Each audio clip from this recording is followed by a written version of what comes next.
What's up, everyone? Welcome into a game day update. We are previewing game 4 tonight. Joining me is Ben Golliver, ready to dive in. Ben, I think the big news today is that we saw Ja hurt his knee. He's listed as doubtful right now. If you are coming in as a third party, you're not cheering for either team. How does that affect the way the Grizzlies come in and the way Golden State comes in?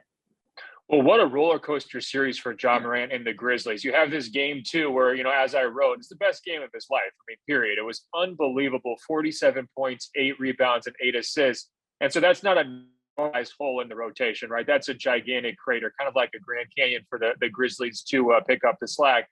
Now, everybody wants to say 20-5 record during the regular season when Ja was out injured. But this is a totally different animal. You're in the playoffs. His playmaking and his scoring has been absolutely huge for Memphis's offense. And you've seen also in late game situations, it's really been the Ja show, really going into takeover mode and being a one-man army. So I think if you're the Grizzlies, it's all about banding together. Everybody has to do a little bit, chip in to fill in that hole.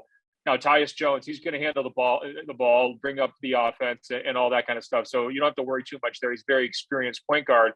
But you really need Desmond Bane to get going offensively. He's been dealing with this back issue throughout this series, hasn't quite looked like himself.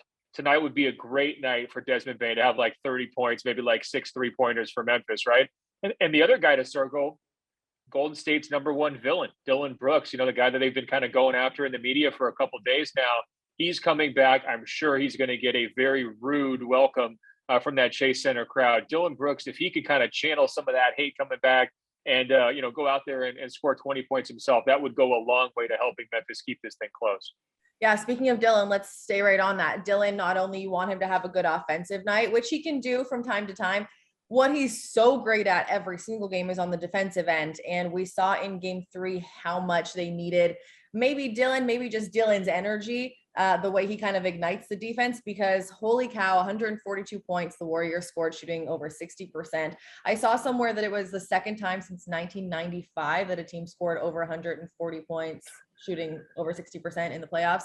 Wild. When you put Dillon, you inject Dillon into the defense. Should that help the Grizzlies a little bit? Like, their defense was bad. Yeah, it's been a little bit up and down. I mean, they've dealt with some foul trouble for certain guys, and they've also, Memphis has been, going away from their regular season identity, which is to be the big bullies, right? And Steven Adams really hasn't played in this series. He missed the first couple of games, I think, with the COVID diagnosis. And that's just forced the Grizzlies to scramble a little bit. It puts a lot of pressure on your big guys like Jaren Jackson Jr. to stay out of foul trouble, to kind of move around the perimeter and guard some of these Golden State guards as well. And you also just need Dillon Brooks, because you're looking at 3 big-time perimeter scorers, whether it's Steph Curry, Klay Thompson, or Jordan Poole as well. So, yeah, it's tough. You can't ask Jordan Poole to be the Golden State Warriors stopper and be a one-man defense, but you definitely like to bring him in. It's really tricky, though, with that Golden State Warriors offense. They're better at home. They're more comfortable at home, and I think they're undefeated far at home in the playoffs. And that's been something going back throughout the Steph Curry era. Those Warriors fans just love Steph, just like the Grizzlies fans love Ja. And it's a real advantage. And I think if you're a young team like the Grizzlies are, you feel that for the first time in game 3. They've probably got their bearings now. They know what to expect going into game 4. Yeah, except it probably will be a little more hostile with Dillon Brooks making his debut in the playoffs at the Chase Center. Here's my question to you. Why do you think, or how can the Grizzlies switch it up? Right now, they're being out-assisted, out-rebounded, scoring in the paint. They're behind, which they led the league in the entire season. Second chance points, another thing that they led the regular season in. They're being outscored with second chance points, 2-point production. Like, these so many things that the Grizzlies have done so well all year. The Warriors are doing better in the playoffs.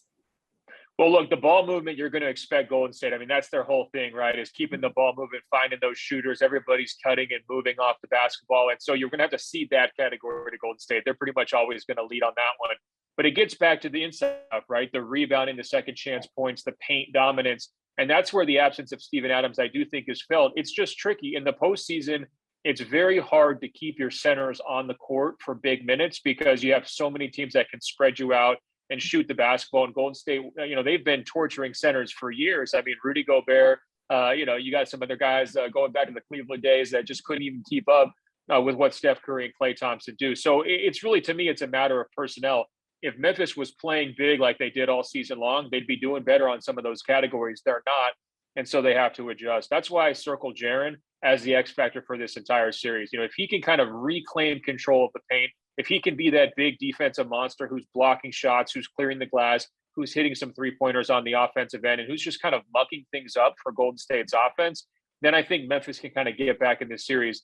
That's asking a lot of him. He's a young guy. He does get into foul trouble. He's still developing himself. So you hate to throw a huge burden like that on a guy that young, but that's sort of what it's going to take. And look, Golden State's experience has shown here too.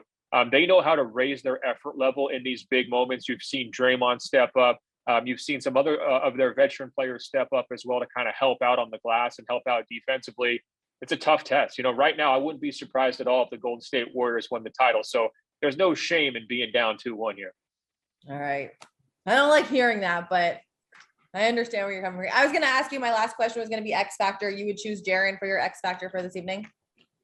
Oh, absolutely. And, his foul trouble has been a huge difference. I think that their defense just functions so much more naturally, especially with these matchups when he's on the court. And when he's not, they have a harder time defending the paint. And you've got guys like Jordan Poole who are really attack-minded players. Even Steph Curry moves off the ball, and those guys are able to kind of get easy layups when you don't have him in there as the backline defender. So, I would love to see him play like 40 minutes tonight. If he could stay on the court and do that, I think Memphis is going to have a nice chance. I'd also love to see Ja come back, by the way. He's the real X factor, right? If he can somehow play through this banged up knee or just give them something. Maybe it's a Willis Reed moment where he comes out of the locker room, and kind of just inspires everybody. Even if he's playing 10 minutes, it can make a big difference in the playoffs for a team's confidence. Look no further than the Philadelphia 76ers. They look dead, down 2-0 against Miami. They come home, Joel Embiid puts that mask on, the crowd gets going.